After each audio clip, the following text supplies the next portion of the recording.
stop. So I had to do a video. I was on the bus to see the NY Predators Department was very active, going back and forth using their lights. And then when we came up, when the bus was at the bus stop across the street, the Walgreens. The vehicle was there, and a whole bunch of cops were standing in the street. And I started recording. Right, one of them turned on. I think they turned on their lights, and that's when I started recording because I saw them turn on their lights. And after I started recording, then they left.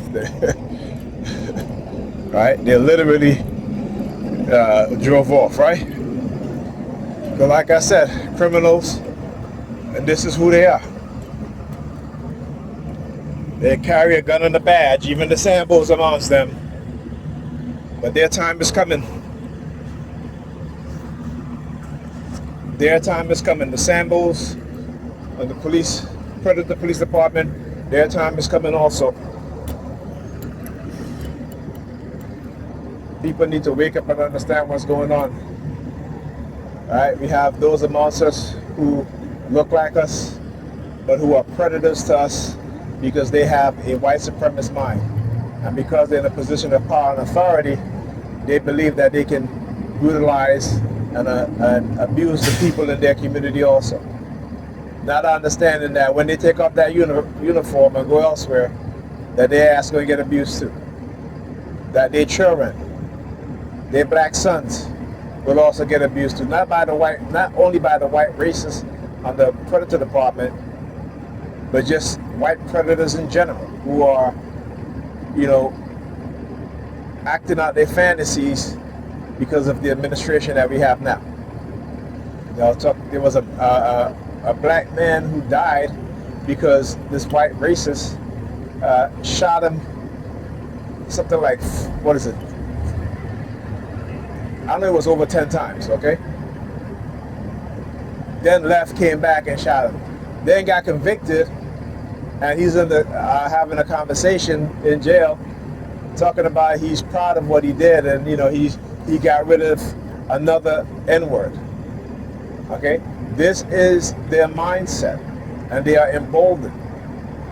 All right, and today, I was shocked when I heard of Charlie Kirk being assassinated, and it's crazy, But when you create this type of environment,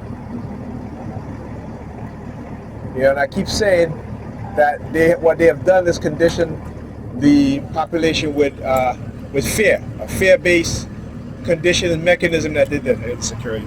Today when I was walking my daughter back, just doing the security shirt, same thing too, right?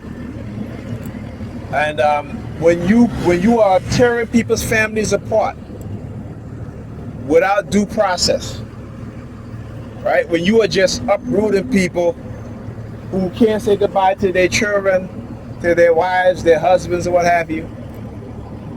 You're deporting people. They have built a life here. They may have an apartment, they have clothes, they have a car, all these things. Bank account, what have you. All these things, and you are just doing what you're doing without due process.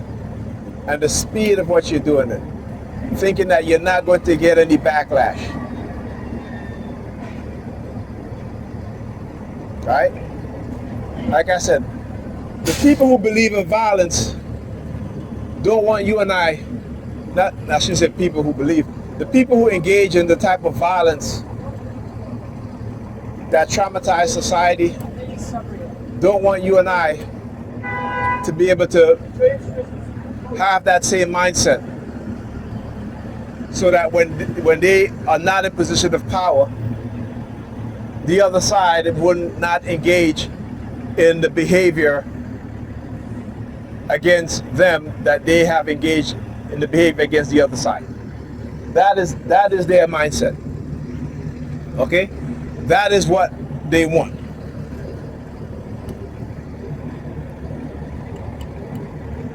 And we focus on the little things in each other because we're conditioned to focus on the little things. Right? American corporations took manufacturing out of the United States and sent it to China, and we blame China. At least the government conditioned us to blame China and hate China. Not the corporations now. Not the American corporations. Okay? So, and particularly manufacturing, which you have to have certain skills in order to perform and do. But we're blaming China, we're blaming every other country in which American corporation made the decision to lay off American workers and move their factory out of the United States because of cheap labor so they can maximize their profit. And they have shown us every time that they don't give a shit about Americans. They don't give a shit about people who live here. But you dumbass motherfuckers talking about China taking our jobs. Okay? And I'm saying it because the stupidity and how they have dumbed us down. How they control the narrative and control our way of thinking, control what we believe. But we don't blame the corporations, right? For not paying their taxes, for hiding over $1 trillion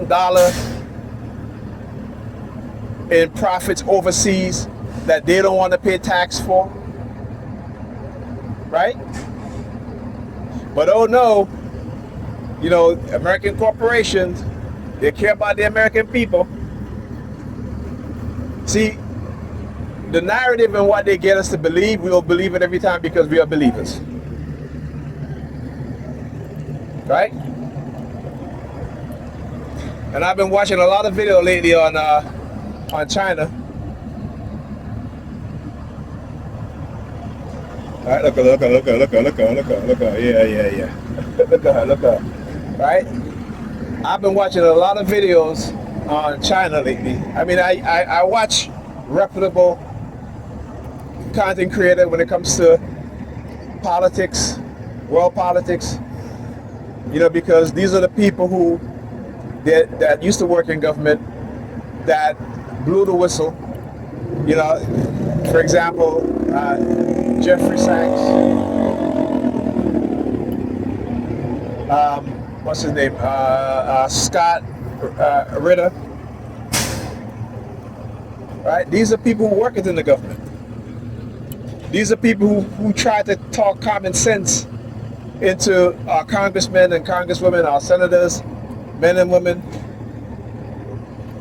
into what the American corporation were doing and how it would lead to the decline of not only jobs in the U.S., but skilled, knowledgeable workers and a skilled workforce. And they didn't listen. Because why? Because the corporations have them in their pockets. And we vote for these people over and over again. I keep saying, stop voting for wealthy politicians.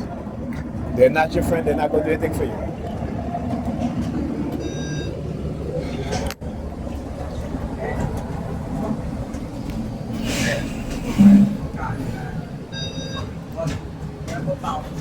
My father's military, he died. He's right in New York. He's going to turn into a fucking ninja from the heavens and chop your fucking head off your head. To a mom. Straight to your voice.